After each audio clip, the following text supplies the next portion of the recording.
الحمد لله رب العالمين والصلاة والسلام على سید الانبیاء والمرسلین اما بعد.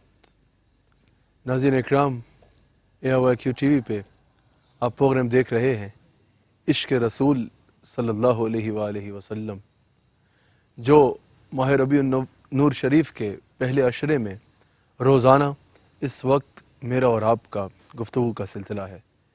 ناظرین، اس پروگرام کا عنوان ہے نگاہ عشق و مستی میں وہی اول وہی آخر. ناظرین اکرام، اگر مصطفیٰ علیہ الصلاۃ والسلام کے صحابہ کی زندگی پہ نظر ڈالی جائے، مصطفیٰ علیہ الصلاۃ والسلام کے صحابہ کی سیرت کا مطالعہ کیا جائے، تو ان کے ایمان، ان کی زندگی، ان کا عمل، ان کے اقوال دیکھ کے ہمیں یہی نظر آتا ہے کہ صحابہ کرام کا ہر اعتبار سے یہی عقیدہ تھا اور ہر اعتبار سے یہی منشور تھا کہ نگاہ عشق و مستی میں وہی اول وہی آخر. صحابہ کے اقوال دیکھیں تو یہی نظر آتا ہے، صحابہ کے افعال دیکھیں تو یہی نظر آتا ہے، صحابہ کے عقائد دیکھیں تو یہی نظر آتا ہے، صحابہ کا عشق رسول دیکھیں تو یہی نظر آتا ہے کہ صحابہ کرام کے لیے نگاہ عشق و مستی میں وہی اول وہی آخر. ناظرین اکرام، صحابہ کی زندگی سے یہ بات میں نے آپ کے آگے آج کے پروگرام میں ثابت کرنی ہے کہ صحابہ کی زندگی یہی تھی کہ نگاہ عشق و مستی میں وہی اول وہی آخر. ناظرین اکرام، آج کا پروگرام جس میں نے صحابہ کی زندگی سے نگاہ عشق و مستی میں وہی اول وہی آخر پہ گفتگو کرنی ہے، اول تا آخر بخاری کی احادیث پہ مبنی ہوگا. جتنی احادیث سناؤں گا، جتنی بات کروں گا، وہ صحیح بخاری کے مطابق ہی کروں گا. صحیح بخاری میں ہی جو احادیث اور جو روایات موجود ہیں، جو صحابہ کے عمل موجود ہیں، اس اعتبار سے وہی میں نے آپ کے آگے بیان کرنے ہیں. تو آج کے مکمل گفتگو صحیح بخاری سے ہوگی. ناظرین اکرام، حضور علیہ الصلوۃ والسلام کے صحابہ کس طرح حضور کو نگاہ عشق و مستی میں اول و آخر حضور کی ذات کو مانا کرتے تھے. حضور علیہ الصلوۃ والسلام ظہر کی نماز پڑھا رہے ہیں، بخاری میں موجود ہے. 2 رکعات حضور علیہ الصلوۃ والسلام نے پڑھا لی ہیں اور 2 ابھی باقی ہیں. دل میں خیال آیا کہ کیا ہی اچھا ہو کہ مسلمانوں کا قبلہ بیت المقدس کے بجائے مکہ میں بیت اللہ کو بنا دیا جائے. ابھی دل میں خیال ہی آیا اور نگاہوں کو آسمان کی جانب اٹھایا کہ اللہ کریم نے قرآن کریم کی آیت نازل فرما دی. اللہ کریم نے فرمایا، اے میرے حبیب علیہ الصلوۃ والسلام، ہم آپ کی نگاہوں کا آسمان کی جانب اٹھنا دیکھ رہے ہیں. فَلَنُوَلِّيَنَّكَ قِبْلَةً تَرْضَاهَا. میں نے اس سے حضور علیہ الصلوۃ والسلام کا صحابہ کا حضور سے یہ رشتہ ثابت کرنا ہے. فَلَنُوَلِّيَنَّكَ قِبْلَةً تَرْضَاهَا. میرے حبیب علیہ السلام، ہم ضرور بنا دیں گے اسے قبلہ جہاں آپ کی منشا ہوئی. اور حکم ہوا میرے حبیب علیہ الصلوۃ والسلام، ابھی اسی وقت جدھر دل کرتا ہے اپنے رخ انور کو پھیر لیجئے، ہم اسے قبلہ بنا دیں گے. اب آپ بخاری کی یہ حدیث صحیح سے مطالعہ کر لیجئے. حضور علیہ الصلوۃ والسلام نے صحابہ کو کسی بھی اعتبار سے اشارہ نہیں کیا کہ قبلہ بدل رہا ہے، نہ ہی صحابہ نے قرآن اترتا سنا. اگر سوال کیا جائے کہ جب تحویل قبلہ کا حکم دوران نماز آ گیا تو کیا صحابہ نے قرآن کا یہ حکم اترتا سنا تھا؟ تو جواب یہی ہے، ہرگز نہیں. کیا صحابہ پر بھی وہی اتری تھی کہ قبلہ بدل رہا ہے، حضور کے ساتھ قبلہ بدل لو؟ جواب یہی ہوگا، ہرگز نہیں. صحابہ پہ تو وہی نہیں آئی، وہی صرف حضور پہ آئی. کیا صحابہ نے قرآن اترتے سنا؟ ہرگز نہیں. کیا بخاری کی اس حدیث میں یہ موجود ہے کہ حضور نے فرمایا ہو یا اشارتاً بھی کچھ ایسا بتایا ہو کہ قبلہ بدل رہا ہے؟ تو بخاری میں تو ایسا ذکر نہیں ہے. یعنی صحابہ کے وہم و گمان میں بھی نہیں ہے کہ تحویل قبلہ کا حکم آ گیا ہے اور قبلہ بدل رہا ہے. صحابہ نے اللہ کی بندگی میں، اللہ کی عبادت کے لیے خالص عبادت، جو سب سے اعلیٰ عبادت ہے، وہ نیتی ہے جس کو نماز کہتے ہیں. نماز کی حالت میں جس کے لیے کہا گیا ہے کہ عبادت کرو تو ایسی کہ غیر کے تصور سے پاک ہو، دنیا سے کٹ کے عبادت کرو. صحابہ کرام کے وہم و گمان میں بھی نہیں ہے کہ قبلہ بدل رہا ہے. نماز کی حالت میں صحابہ کو نہیں پتا کہ قبلہ بدل رہا ہے. حضور علیہ الصلوۃ والسلام نے رخ ادھر سے ادھر کیا، صحابہ نے ایک لمحہ نہ لگایا، رخ وہاں کر لیا جہاں مصطفیٰ کا رخ ہوا ہے. حضور علیہ السلام نے رخ یہاں کیا، صحابہ کا ایک لمحہ نہیں سوچا کہ نماز پڑھی ہے، ہو سکتا ہے حضور کچھ دیکھ رہے ہوں، ہم تو نماز جاری رکھیں، ہم نے تو اللہ کی بندگی میں قبلہ کی طرف منہ کر کے نماز نیتی ہے، ہم قبلہ کی طرف منہ کر کے نماز جاری رکھیں، ہو سکتا ہے حضور وہاں کچھ دیکھ رہے ہوں. نہیں، حضور کا رخ ادھر ہوا، صحابہ کے رخ ادھر ہو گئے. حضور کا رخ ادھر ہوا، صحابہ کے رخ ادھر ہو گئے. جو مدینہ شریف گئے ہیں انہوں نے دیکھا ہوگا، اور اگر دوبارہ جائیں انشاءاللہ جب، تو وہاں کھڑے ہو کے لوکیشن سرچ کر لیجئے گا. اگر اس طرف بیت اللہ ہے تو رائٹ ایٹ دی بیہائنڈ بیت المقدس ہے. یعنی رخ صرف اتنا ادھر موڑ کے نہیں جانا تھا، بلکہ امام کیونکہ آگے ہوتا ہے، حضور کو وہاں سے ہٹ کے چل کے دوسری طرف جا کے دوسری طرف رخ کر کے نماز پڑھنی تھی. حضور دوسری طرف رخ کر کے چل پڑے، صحابہ حضور کے پیچھے پیچھے چل پڑے. صحابہ کو یہ نہیں پتا کہ قبلہ بدلا ہے، صحابہ کو یہ نہیں پتا کہ اللہ کا حکم آ گیا ہے کہ قبلہ بدل دے. صحابہ کو یہ پتا ہے کہ حضور کا رخ ادھر سے ادھر ہوا، صحابہ نے ایک لمحہ نہ لگایا، وہاں رخ کر لیا جہاں مصطفیٰ کا رخ گیا. حضور کا رخ یہاں ہوا، صحابہ نے ایک لمحہ نہ لگایا بلکہ رخ وہاں کر دیا جہاں مصطفیٰ کا رخ ہوا. اچھا جب حضور دوسری طرف رخ کر کے چل پڑے، ظاہراً تو یہ عقل میں آتا ہے نا، یا صحابہ وہاں کھڑے رہتے اور باقی 2 رکعت خود مکمل کرتے، یا جو ہے جو ایک عام انسان کے لیے ہوتا ہے کوئی قائم مقام امام آ جاتا ہے، یا ایسا ہوتا کہ سلام پھیر لیتے اور حضور کے پیچھے چل پڑتے. جب حضور دوسری طرف رخ کر کے چل پڑے، صحابہ نے نہ سوچا کہ قبلہ ادھر ہے، ہر نبی نے ادھر منہ کر کے سجدے کیے ہیں، ادھر منہ کر کے نماز پڑھی جاتی ہے، ادھر منہ کر کے نماز پڑھنے کا حکم ہے. صحابہ نے دیکھا کہ حضور دوسری طرف رخ کر کے چل پڑے، نمازیں نہیں توڑی، نماز کی حالت میں حضور کے پیچھے چلنا شروع ہو گئے، ادھر رخ کیا جدھر حضور کا رخ ہے اور نماز کی حالت میں ادھر چلنا شروع کر دیا. یہی تو ہے نگاہ عشق و مستی میں، وہی اول وہی آخر، وہی قرآن وہی فرقان، وہی یاسین وہی طٰہٰ. صحابہ کو پتا ہے کہ ادھر منہ کر کے نماز پڑھنے کا حکم ہے، لیکن پتا چلا کہ حضور کا رخ ادھر سے پھر کے ادھر ہو گیا ہے. صحابہ نے کہا جس جگہ وہ نظر نہیں آتے ہم وہ رستہ ہی چھوڑ دیتے ہیں. حضور کے پیچھے چل کے ادھر رخ کر کے نماز پڑھی جدھر حضور کا حکم ہے. سوال نہیں کیا کہ یا رسول اللہ یہ کیا ہو رہا ہے، ہم نے وہاں رخ کرنا ہے، کیا کرنا ہے، سوچا بھی نہیں. پتہ چلا رسول کا رخ ادھر سے ادھر ہو گیا، صحابہ کی عقیدتوں کا قبلہ ادھر ہو گیا، صحابہ نے ادھر نماز پڑھی. اور اللہ بعد میں قرآن میں فرماتا ہے سورہ بقرہ میں، میرے حبیب علیہ السلام قبلے بنانے کا مقصد ہی یہ تھا کہ ہم دیکھیں کون رسول کی اطاعت کرتا ہے اور کون الٹے قدم پھر جاتا ہے. ہر صحابی نے اپنے عمل سے ثابت کیا کہ عبادت کا مرکز کعبہ ہے، لیکن ایمان کا مرکز سیدہ فاطمہ سلام علیہا کا بابا ہے. صحابہ کا یہ عمل ثابت کر رہا ہے کہ صحابہ کے لیے نگاہ عشق و مستی میں وہی اول وہی آخر، وہی قرآن وہی فرقان، وہی یاسین وہی طٰہٰ. صحابہ کے لیے سب کچھ میرے مصطفیٰ کریم علیہ السلام کی ذات اقدس تھی. یہی ہمیں ایک اور منظر بخاری میں نظر آتا ہے اسی طرح کا. حضور علیہ السلام 2 قبیلوں کے درمیان صلح کرا رہے ہیں، وہاں نماز کا وقت ہو جاتا ہے. حضرت صحابہ اکرام نے افضل البشر بعد الانبیاء بالتحقیق حضرت سیدنا ابوبکر صدیق رضی اللہ تعالیٰ عنہ سے عرض کی کہ حضور نماز پڑھا دیجئے، کیونکہ حضور تو وہاں قبائل کے درمیان صلح کروا رہے ہیں، حضور وہاں موجود نہیں تھے اس مقام پر جہاں صحابہ جمع تھے. کہا کہ حضور نماز پڑھا دیں. حضرت سیدنا صدیق اکبر رضی اللہ تعالیٰ عنہ مصلی پہ کھڑے ہوئے اور نماز پڑھا رہے ہیں. اتنے میں حضور آ جاتے ہیں. اللہ اکبر. حضور علیہ السلام تشریف لائے نا، جس صحابی کو یہ پتہ چلتا جا رہا ہے کہ حضور آ رہے ہیں، بخاری میں موجود ہے وہ ہاتھ پہ ہاتھ مار رہا ہے، ہاتھ پہ ہاتھ مار کے یوں حضرت ابوبکر صدیق رضی اللہ تعالیٰ عنہ کو متوجہ کرا رہا ہے کہ رسول اللہ تشریف لا رہے ہیں. حضرت صدیق اکبر نے جان لیا کہ رسول اللہ آ رہے ہیں، اور حضور علیہ السلام دائیں یا بائیں جانب سے نہیں آ رہے تھے. یہ بھی حدیث میں موجود ہے کہ صفیں چیرتے ہوئے تشریف لا رہے تھے. جس صحابی کو پتا چل رہا ہے حضور آ رہے ہیں، صفوں سے رشتہ چھوڑتا جا رہا ہے اور حضور بیچ میں سے چلتے تشریف لا رہے ہیں. اتنے میں حضرت صدیق اکبر کو جب یہ اندازہ ہو گیا نا کہ رسول اللہ تشریف لا رہے ہیں، بخاری میں موجود ہے التفت رأى رسول اللہ، حضرت صدیق اکبر رضی اللہ تعالیٰ عنہ نے پیچھے مڑ کے دیکھا اور دیکھا حضور آ رہے ہیں. اب بتائیے اگر حضور بالکل پیچھے سے آ رہے ہیں جیسا کہ حدیث میں موجود ہے، تو کیا امام اتنا پیچھے دیکھے تو نظر آئے گا؟ ہرگز نہیں. اتنا بھی دیکھے تو نظر آئے گا؟ ہرگز نہیں. بالکل پیچھے دیکھنے کے لیے التفت رأى رسول اللہ،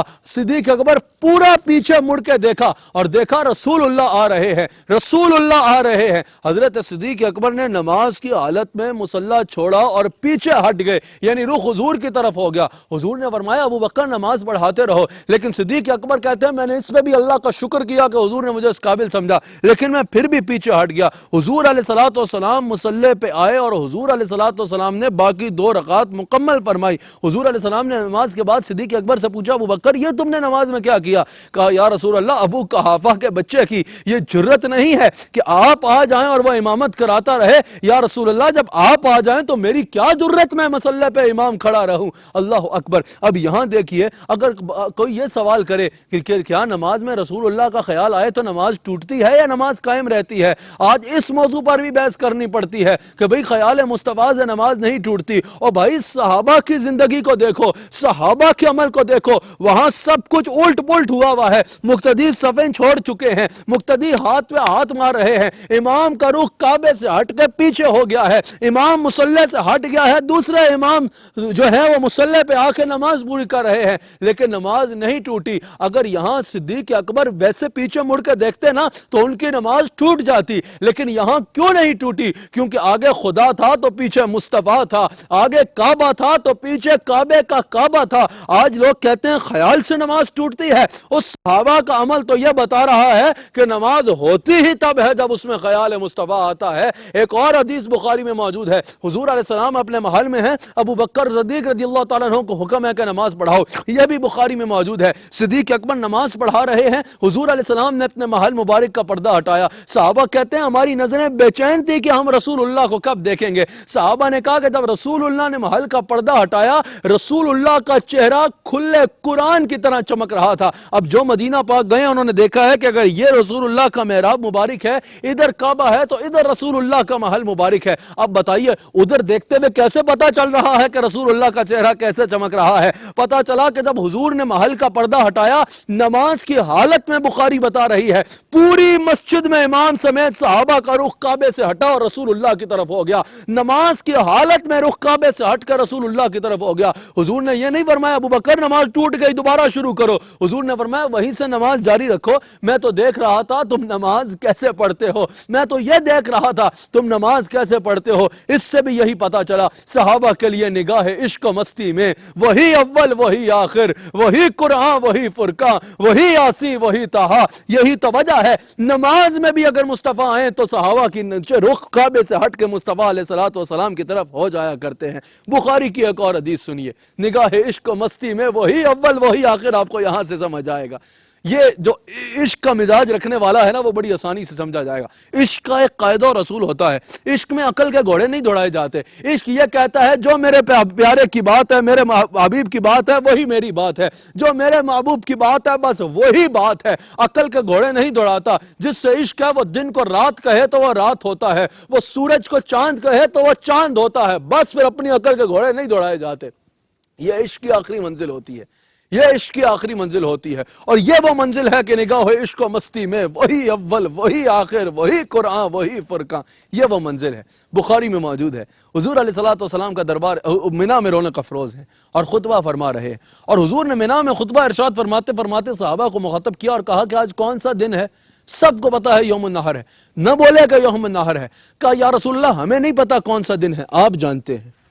حضور نے فرمایا یہ کون سا مہینہ ہے؟ کہا یا رسول اللہ ہمیں نہیں پتا، سب کو پتا تھا کہ حج رمضان میں تو نہیں کیا جاتا، حج ذی الحج میں کیا جاتا ہے۔ یک زبان ہو کے بولے یا رسول اللہ ہمیں نہیں پتا کون سا مہینہ ہے، آپ جانتے ہیں۔ حضور نے مکہ کی طرف اشارہ فرمایا، کہا یہ کون سا شہر ہے؟ اب دور دور سے سفر کر کے مکہ آئے تھے حج کے لیے، سب کو پتا تھا کہ مکہ ہے، دور دور سے سفر کر کے مکہ آئے ہیں۔ حضور فرما رہے ہیں یہ کون سا شہر ہے؟ بخاری میں موجود ہے، کہا سرکار ہمیں نہیں پتا کون سا شہر ہے، آپ جانتے ہیں۔ اللہ اکبر۔ بعد میں بخاری میں موجود ہے، کسی نے پوچھا کہ تم عجیب لوگ ہو، تمہیں نہیں پتا تھا کہ کون سا دن ہے، تمہیں نہیں پتا تھا کہ کون سا مہینہ ہے، تمہیں نہیں پتا تھا کہ کون سا شہر ہے؟ کہا اللہ کی قسم پتا تھا۔ کہا اگر پتا تھا تو بولے کیوں نہیں؟ اب یہ ہے عشق کا اعلیٰ مقام۔ کہا یہ تو پتا تھا کہ حج کا مہینہ ہے، لیکن یہ نہیں پتا تھا مزاج یار کیا ہے، یہ نہیں پتا تھا حضور حج سننا چاہتے ہیں یا رمضان سننا چاہتے ہیں، یہ تو پتا تھا کہ مکہ ہے، لیکن یہ نہیں پتا تھا کہ حضور مکہ سننا چاہتے ہیں یا مدینہ سننا چاہتے ہیں۔ ہمارے لیے سب کچھ حضور علیہ الصلوۃ والسلام کی ذات اقدس ہے، خدا کی قسم اگر حضور ایک بار کہہ دیتے نا یہ حج نہیں رمضان ہے تو ہم نے اس مہینے کو رمضان کہنا تھا۔ اگر حضور ایک بار فرما دیتے کہ یہ مکہ نہیں مدینہ ہے، ہم نے اس کو مدینہ کہنا تھا، کیونکہ نگاہ عشق و مستی میں وہی اول وہی آخر، وہی قرآن وہی فرقہ، وہی یاسین وہی طٰہٰ، ہمارے لیے سب کچھ حضور کی بات ہے۔ ہم حضور کو کسی دلیل کی وجہ سے گویا کہ نہیں مانتے، بلکہ ہر دلیل کو حضور کی وجہ سے مانتے ہیں۔ ہم آنکھیں بند کر کے رسول اللہ کے پیچھے چلتے ہیں۔ ہم رسول اللہ کی بات کے بعد عقل کے گھوڑے نہیں دوڑاتے، جو رسول اللہ کہہ دیں وہ ہمارے لیے حرف آخر ہوتا ہے۔ نگاہ عشق و مستی میں وہی اول وہی آخر، اللہ اکبر۔ یہی منظر تو دیکھا تھا عروہ بن مسعود نے، یہ بھی بخاری میں موجود ہے۔ عروہ بن مسعود جب سفیر بن کے کفار مکہ کا حضور کی بارگاہ میں آیا نا، واپس جاتا ہے، بات چیت جو کرنی تھی وہ کی اور معائنہ کیا، واپس جا کے حضور علیہ الصلوۃ والسلام کے دشمنوں کو مخاطب کر کے کہتا ہے بھول جاؤ، ان کا مقابلہ نہیں کر سکتے تم۔ کہا بھائی کیوں نہیں کر سکتے، ایسا کیا دیکھ آئے ہو؟ کہا میں نے بڑے بڑے بادشاہ دیکھے ہیں۔ انہوں نے کہا عجیب بندہ ہے، ہم نے سفیر بنا کے بھیجا تھا، یہ نعت خواں بن کے واپس آ گیا ہے۔ کہا ایسا کیا دیکھ کے آئے ہو؟ کہا میں نے بڑے بڑے بادشاہ بھی دیکھے ہیں اور بڑے بڑے دربار بھی دیکھے ہیں، مصطفیٰ جیسا نہ کوئی بادشاہ دیکھا، نہ مصطفیٰ کے دربار جیسا کوئی دربار دیکھا، نہ مصطفیٰ کے غلاموں جیسے کسی کو غلام دیکھے۔ انہوں نے کہا یہ کیا دیکھ کے آگئے ہو؟ اس نے کہا کہ میں نے، بخاری میں موجود ہے، جب وہاں گیا نا تو میں نے دیکھا کہ حضور نے وضو فرمانا شروع کیا۔ حضور وضو کر رہے تھے نا تو حضور کا غلام وضو کا پانی ہاتھ میں لینے کے لیے ایسے دوڑے جیسے کوئی قارون کا خزانہ لٹا رہا ہو، جیسا کوئی خزانہ لٹ رہا ہو، ایسے صحابہ دوڑے حضور کے وضو کا پانی لینے کے لیے۔ کہا پھر کیا ہوا؟ کہا پھر کیا ہونا، تو کوئی لے کے پی رہا ہے، کوئی چہرے سے لگا رہا ہے، کوئی سینے سے لگا رہا ہے۔ اور بخاری میں موجود ہے، کہا جس کے ہاتھ حضور کا وضو کا پانی نہیں مل رہا جس کو، وہ اس صحابی کا ہاتھ لے کے اپنے ہاتھ سے مس کر رہا ہے اور چہرے سے لگا رہا ہے جس کے ہاتھ میں حضور کے وضو کا پانی پہنچا ہے۔ اللہ اکبر۔ کہا پھر کیا دیکھا؟ کہا پھر میں نے دیکھا کہ حضور نے اپنا لعاب دہن یعنی تھوک مبارک پھینکنے کا ارادہ کیا۔ کہا صحابہ نے جب یہ دیکھا کہ حضور لعاب پھینکنے لگے ہیں، دوڑے حضور علیہ الصلوۃ والسلام کی جانب۔ حضور کا لعاب دہن زمین پہ نہ گرنے دیا، بلکہ جس کے ہاتھ آیا اس نے لے کے چاٹ لیا اور چہرے پہ مل لیا۔ کہا پھر میں نے دیکھا کہ ہلاک حضور کے منہ مبارک کاٹ رہا ہے۔ کہا حضور علیہ الصلوۃ والسلام نے ایک بھی بال صحابہ نے زمین پہ نہ گرنے دیا، بلکہ لے کے کوئی دستار میں سی رہا ہے اور کوئی سینے سے لگا رہا ہے۔ کہا جس آقا کے پاس ایسا غلام ہو اس کا مقابلہ کوئی نہیں کر سکتا۔ اب ہم بھی ربیع الاول کا مہینہ چل رہا ہے، ہم گھر سجائیں لوگ پوچھتے ہیں قرآن میں کہاں لکھا ہے، ہم جھنڈا لگائیں لوگ پوچھتے ہیں قرآن میں کہاں لکھا ہے، ہم محفل نعت کروائیں لوگ پوچھتے ہیں قرآن میں کہاں لکھا ہے۔ بھائی صحابہ سے بھی ذرا پوچھو، حضور کا تھوک چاٹ رہے ہو یہ قرآن میں کہاں لکھا ہے؟ حضور علیہ الصلوۃ والسلام کے وضو کا پانی پی رہے ہو یہ قرآن میں کہاں لکھا ہے؟ حضور علیہ الصلوۃ والسلام کے بال دستار میں سی رہے ہو یہ قرآن میں کہاں لکھا ہے؟ پتہ چلا کہ جو بھی انداز حضور سے عشق کا ایسا اپنایا جائے جس میں شرک نہ ہو رہا ہو، جس میں جو ہے وہ شریعت کے خلاف ورزی نہ ہو رہی ہو، وہ انداز جائز ہے اور بڑھ کے کرنا یہ صحابہ کا طریقہ ہے۔ آخری حدیث بیان کر کے بعد ختم، جلدی سے بیان کر دوں گا کیونکہ پروگرام کا وقت ختم ہو رہا ہے۔ بخاری میں موجود ہے، حضور علیہ الصلوۃ والسلام ایک مقام سے گزر رہے ہیں، ایک منافق کھڑا ہے، منہ پہ کپڑا رکھتا ہے اور کہتا ہے رسول اللہ صلی اللہ علیہ وآلہ وسلم کی سواری کی جو بو ہے نا اس سے مجھے تکلیف ہو رہی ہے۔ یہ بخاری میں موجود ہیں الفاظ۔ عبداللہ بن رواحہ آگے بڑھے، کہا ابھی یہ بات کی ہے، دوبارہ ایسی بات مت کرنا، تلوار پہ ہاتھ رکھا، کہا دوبارہ ایسی بات مت کرنا، یہ بخاری میں موجود ہے۔ کہا تم کہتے ہو رسول اللہ کی سواری کی بو تمہیں تکلیف دے رہی ہے؟ کہا قسم اٹھا کے کہتا ہوں رسول اللہ کی سواری کا پیشاب تم سے بہتر ہے۔ یہ بخاری میں موجود ہے۔ نگاہ عشق و مستی میں وہی اول وہی آخر، وہی قرآن وہی فرقہ، وہی یاسین وہی طٰہٰ۔